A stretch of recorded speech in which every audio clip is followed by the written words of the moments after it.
Good evening, Namaskar, Adab, Sat Sri Akal. This is Ashok Bakshi from Zana Family Delhi chapter. We are gathered today to discuss very interesting discussion. Sorry, I am not sorry. It's a very tricky, ambiguous words, and I welcome all of you once again to this very interesting topic to discuss on. And welcome Madam Projna ji from all the way from Canada, Professor Vinay Pandey ji. And I hand over the floor now to Professor Vinay Pandey to take it further from here. Thank you. Thank you for joining us. Thank you. Please. Thank you, Bakshi sahab. Thank you. Thank you. Thanks a lot. Thank you so much. So, as you all know, the topic has already been disclosed by Mr. Ashok Bakshi. The topic of the day is sorry, I'm not sorry. It looks very simple in a way, but it has a very great depth. If you really go into the meaning of it, go into the uses of it, and the way it can be expressed, the way it can be handled. So we are very fortunate enough to have a very special guest today, Miss Projna Paromita Mitra, all the way from Canada, joining us this evening, though it's morning in her place. I think it is morning, ma'am, right? Yes, it is It's morning. Yeah. So, a very good morning to you and a very warm welcome to this Jena Family Show. We had been missing you for quite some time because it has been a very long span that we met online on Jena Family Show. We are happy to have you today evening. And we shall talk about these two set of words, the single word sorry, and when we say I'm not sorry. And we will try to understand the depth of it. So to start with, I will just request Ms. Projna Mitra to have a great start on the subject, as she is the most learned, most understanding, and most brilliant guy in this panel. Let's welcome Ms. Projna Mitra.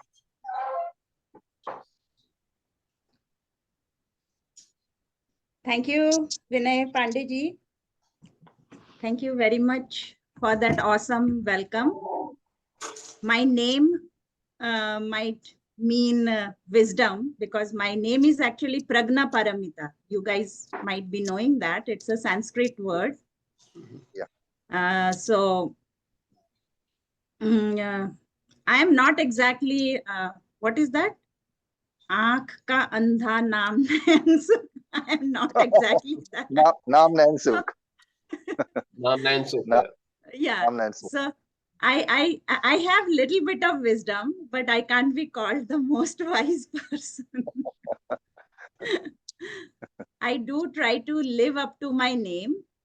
So my name is actually Pragna Paromita. It's not Projna, but that is the way my dad has spelt it. So to cut the long story short, I mean, those who don't care to know the meaning of my name, there is no point in trying to drill it into them. So I just call myself Projna. But it is actually Pragna Paromita. So I know the topic is sorry, but I am not sorry. But on this, it is little bit related to this. Can I just elaborate on it? Yes, please. Oh, yes. Most welcome. Yeah. So what happened? All my life, everybody mispronounces my name. Okay. Even though as a child, can you imagine a kindergartner telling the world that their name is Pragna Paromita? My name was bigger than me.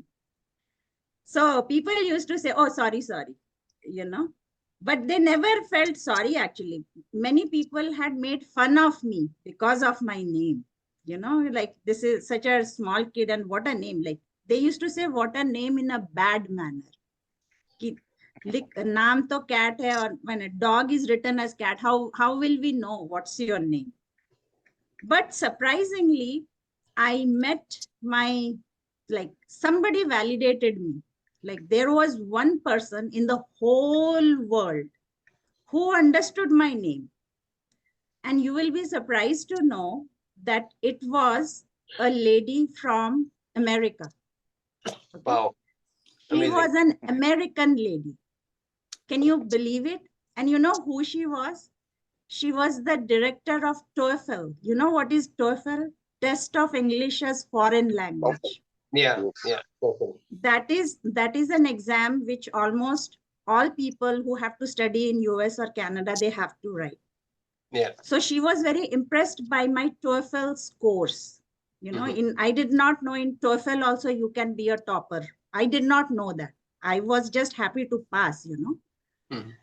But then she said, do you know the meaning of my name? Of your name? I said that I know, but do you know? Then she proceeded to explain the meaning of my name to me. Wow. So that is the time in life I really felt validated. So she said that she is into Buddhism and all that. So that's how she knows the meaning of my name. So I felt so accepted, you know, and welcome. I never felt that I am not welcome here just because of this statement of hers. After that, whatever happened is immaterial. But if first somebody welcomes you in something which is so precious to you, for me, education is very precious because I am a Buddhijeevi, right? That is my whole identity. So I really felt very good. That is what I wanted to bring, sorry, but I'm not sorry. And I think Rajivaji explained something to me, like sometimes you apologize for something and then you realize that no, there was no need to apologize. Whatever you did was the right thing. So I also feel that sometimes, many times I have said sorry to people. Then I realized that did they actually deserve that apology? You know what I'm saying? Sometimes you say sorry, but do you feel sorry from inside? You don't. You don't feel sorry because you did not do anything wrong. You are being forced to say sorry. And this can happen in work. This can happen in relationship. Yeah, you have to give in. You are giving away something without receiving anything in return. It's a ghate ka sauda. You are losing something and you know that you are losing. Your self-respect is all you have, you know. Nobody, your self-respect is yours. You feel that you are giving away a little bit of your self-respect by apologizing for something which is not your fault in the first place. I have been in this situation multiple times. And how, because sometimes people say that I'm very rude, you know, like some people say that I'm very rude. I am not rude in the beginning. I am very nice and sweet and kind. But if somebody tries to take advantage of that, then what do you expect? You know why people get angry? Why some people get very angry very quickly? Because they are very genuine from inside. You know, if you are genuine, you give your 100%. But if people misuse it, you know, that makes you angry. Because we are all rational people. Why should we get angry unnecessarily? So that is the time when I really feel that sorry, I said sorry. I should not have said sorry. I should have said, well, you deserve it. I'm sorry to come across like this. Yeah.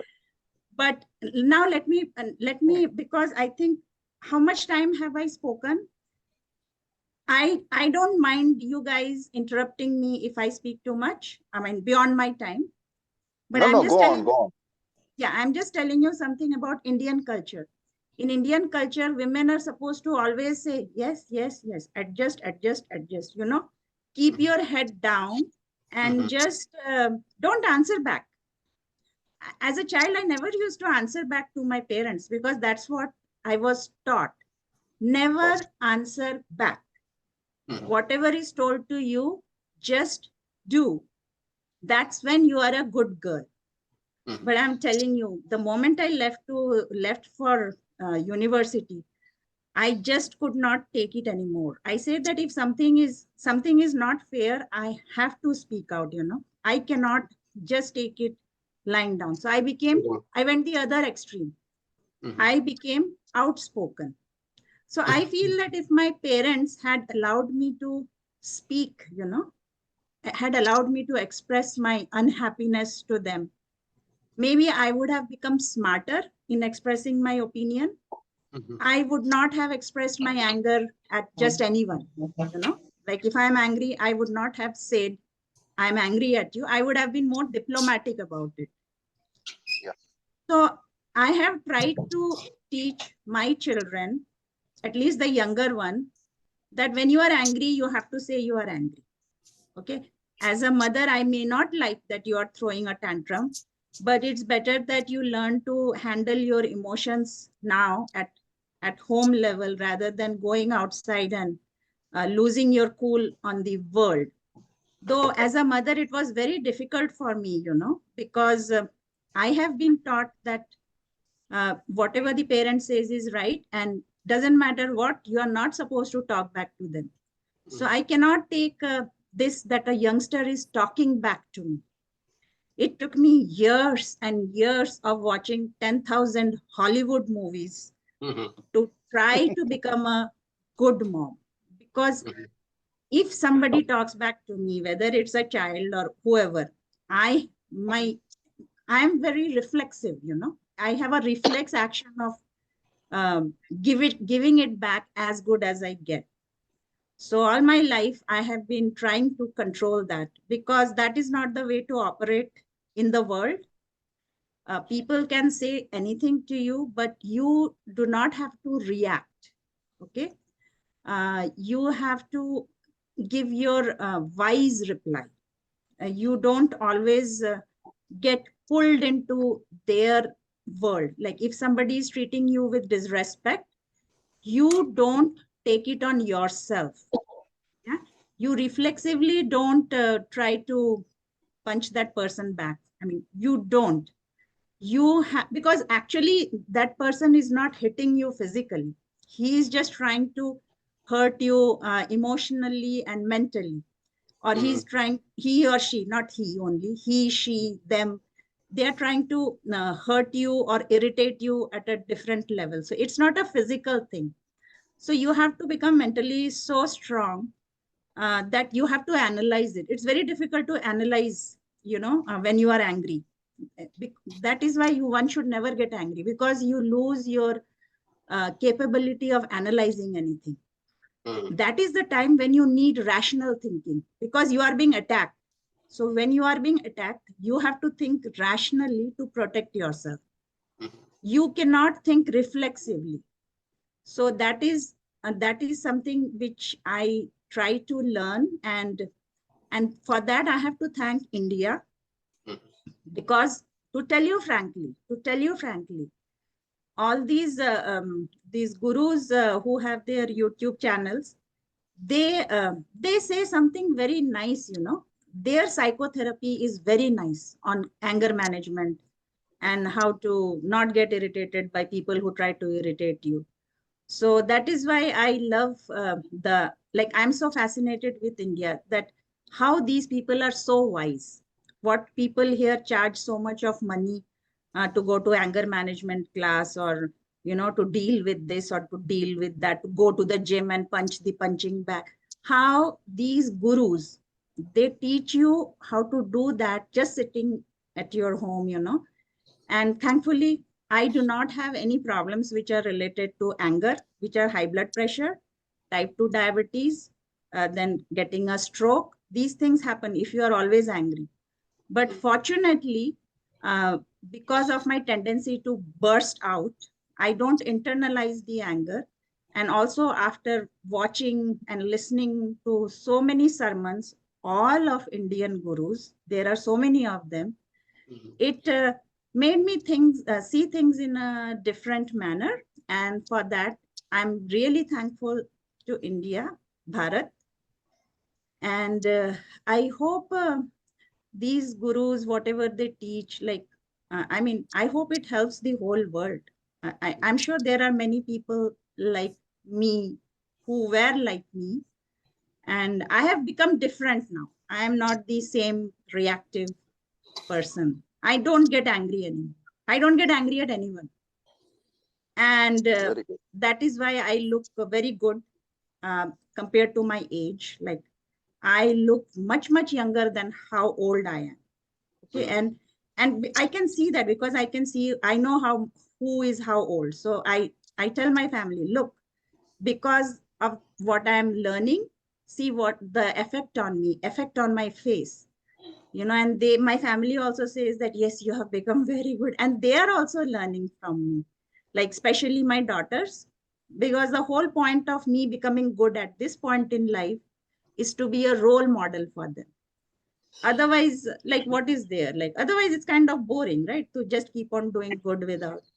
So I'm very happy that my daughters are also seeing this, because if they know that their mother is like able to look like this, like they go backwards from this. Oh, she is this age and she looks like this. So what is she doing? That's why she looks like this, right? True. It is not just a look. Like, what is she doing?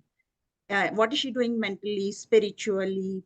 And I do try to make them listen to these Indian gurus, but some of them speak in Hindi and some of them speak in English, which my daughters can't understand. But my effort is there because I'm really very grateful for my heritage of being a Bharatiya Nari. I think I have overshot my limits, so I will stop talking, and Vinay ji or Ashok ji, you gentlemen can please take over from me. Thank you. Thank you. Thank you. Thank you so much. Thank you so much.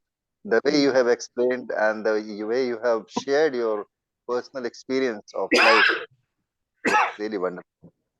There are many things to learn out of that. I will just add one of the words which you have mentioned in your speech. The word is react. It's always advisable to respond, not to react. There are two words. One is react, the other one is respond. Generally, what happens? Yeah. We start reacting. Very true. Very if true. we have to face something, if we listen some words, or if we view some expressions, or if we deal with a person, we start reacting. The other person acts and we replied in that same point. That should not be the case. We must not react. We must respond. When we understand this difference between the reaction and responding, then certainly our response, our reply, our action to that particular thing will become a positive one. Because when you deal with the anger, it becomes very difficult to manage anger, because if somebody is telling something which you don't expect or you don't like it, it may be his deal, it may be his way of doing the things, but you must have your own way of dealing with the things. Whether it's the time to say sorry or it's time to not feel sorry about it, depends on the situation. But you must bear in mind that I have to respond, not react.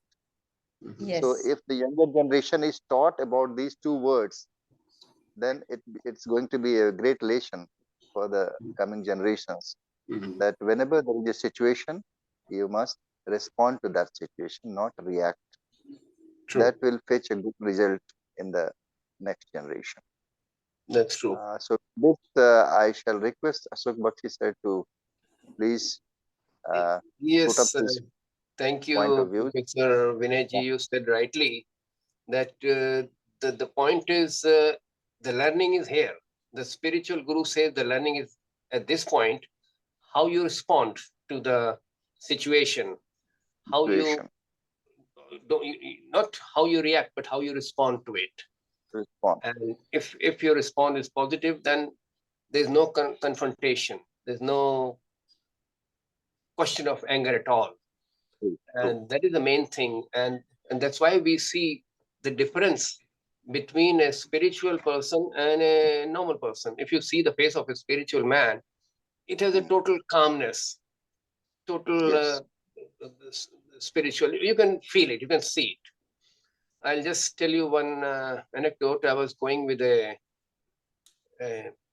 with one German client, a lady from Switzerland, and we met a very nice gentleman on the train. So this lady she asked me, Ashok, tell me, who is this gentleman? I can see his face is so calm, so serene, and she could feel it. So she asked me, and he was Maestro Amjad Ali Khan. If you have heard the name of this maestro, he's a Sarod master. Sarod maestro. So I told her he's a musician, he's a master of Sarod. It's a Indian instrument of classical thing. And she said, no wonder. The music is also a part of spiritual thing, which makes you, which calms you down. And then I requested Mr. Amjad Ali Khan to oblige to take photo with this lady, and he obliged very well. And then, of course, then he invited us. He says, whenever you're coming to Gwalior, there's a road after his father's name, Hafiz Ali's road, and he has started a museum there. A very great museum is here, and the name itself is Sarod Ghar. Sarod Ghar, yes, correct. Yes, he said so. He says he's trying to preserve the Indian heritage, Indian culture through these various instruments which are coming down the family, in his family, and which is maintaining. He says, you can start coming to show these people our heritage and things like that. So I came to know. And of course, after that, I did not visit Gwalior. But next time I'm coming, I'll visit you and the Sarod Ghar also. Welcome. Yes. We will go together and see Sarod Ghar. Yes. So it's wonderful. I think Projna had already announced that she does not have much time. So what we can do is we can just have one-liner of comment on today's topic by everybody, and then we can close the recording. Okay. So we can start from Vinay Bhai, then we can take it from Ashok Bhaiya, and I think Ali Bhai had joined, but if he has exited, no issues. But in the end, the wrap-up Projna can do, and then we can end today's session. Okay. Right. So all I can add is, while using these words, whether a single word sorry or in negative sense, if we have to understand and realize that, okay, this was not the time to say sorry, and then we express I'm not sorry. While using these two things, we have to be very wise and very honest in the sense. We have to be very honest to ourselves and to the person in front. If we feel that, okay, there has been something wrong on your part, certainly say sorry. There is no point. But if you feel that, okay, that was not the time to feel sorry, then there is no harm in immediately admitting that, okay, I'm not sorry. And so that the other person can understand what was the reality, what was the fact.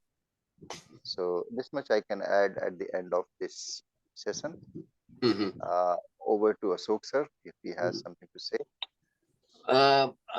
I have a little other way around, thinking that even I was known as a refrigerator in my office.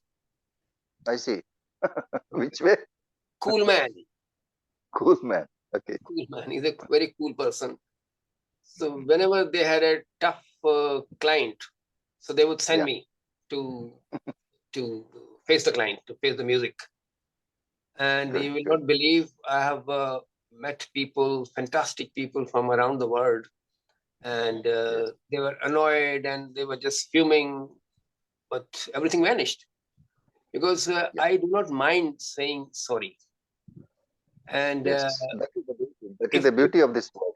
If it reduces the tension, if it is reduces any anger, so there's no harm saying it. I will admit sorry, I will say sorry, and even if I'm wrong, I'm right, but still I don't mind saying that I'm sorry. So I think this way also. So it is great. Which again good for the harmony, the peoples, and so that's what I would say this way. Right, and right. Thank you very much, Professor Vinay Pandey. You have added wonderful meaning to this very clished topic, difficult word. And and if Projna, Mitra, let's still there. Let's hear from let's hear from Pragya ma'am. Yeah, Pragya, Paromita, Mitra. Yeah. Actually, the Hindi word is Pragya. Pragya, okay. yeah. It's Pragya. I think there's a Sadhvi Pragya or somebody in India, very famous. Pragya is the real word. So it is actually Pragya Paromita. Okay. Paromita. So Paromita, okay, so I can wind up if you guys want, because I agree with both of you. As Vinay Pandey said, that one should respond and not react. Not react. In anger, one should always respond and not react. And as Ashok Bakshi ji said, that is what is done in North America or anywhere else in the world in customer service. Whenever the customer is angry, just apologize right away, because that helps reduce the escalation of the problem. It helps aggravating the situation. So whether you are right or wrong, just say sorry, because that makes the angry person immediately cool down. Correct. So that is a very practical advice. And internally, one should always respond and not react. So both of you have actually touched on the topic completely. So there is nothing from my side to add. Thank you. Thank you. Thank you. Thank you so much. Thanks a lot. Yeah. Thank you, Ashok sir. Joining. Thank you so much. Pragya, Paromita, Mitra ji, thank you for joining. Professor Pandey, thank you for joining. And to all the listener, all the viewer, also thank you for joining us. Today we'll meet again with other interesting topics. Thank you. Thank you. Good night. Shabbat khair. Bye. Thank you.